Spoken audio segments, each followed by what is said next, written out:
نعم. بسم الله الرحمن الرحيم والصلاة والسلام على رسول الله صلى الله عليه وسلم. waxaan rabaa dhammaan dadka muslimiinta ah iyo dadka aaminsan qur'aanka kariimka ah qiimaha qur'aanka uu leeyahay idin sheegaa. soo kitaabkaas waa kitaab qur'aan ah sidaad u jeedaan waa kaas qur'aan kariim waa baawarkan aniga iska leh xalaytoo gubtay baawarkan xalaytoo gubtay alaabtii baawarka saarneed oo dhan waa gubatay gudihiisa tusi ama gudihiisa arag gudihiisa sidoo noqday arag wixii dhan waa gubteen kitaabkan wallahi intuu saarnay kitaabkan intuu saas u saarnay meelihii ka dambeeyay waa gubteen intuu waa gubatay wax dhan waa gubtay kitaabkii markii aan ka soo qaaday fiir meeshii uu saarnay calaamadiisa xataa waa soo bixaysaa subxaanallah meeshii uu saarnay calaamadiisa waa taas oo kitaabkiina waa kana oo wili uu yahay xayi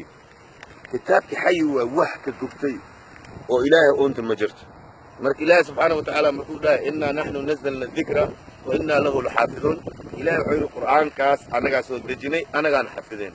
subxaana allah ilaahay soo u xafida arag kalaamkiisa baawarkiina arag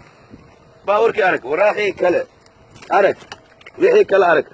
fiir xaanshooyinkii kale mujadaa xaanshooyinkii kale dhan fiirsay noqdeen asaga laakiin arag ha waa kaas marka waxaa ogaanaysiin qur'aanka inuu dhedheel ahayn meeshii uu fadhii mee intii kale geesiisa dhan wallahi ewer waa gubtay asagana waa meeshaasaa xir qaac bas madowgaas ka gaaray xataa calaamadii waa ku taalaa fiiri oo alqur'aan alkariim calaamadii xataa waa ku taalaa meeshan ku weli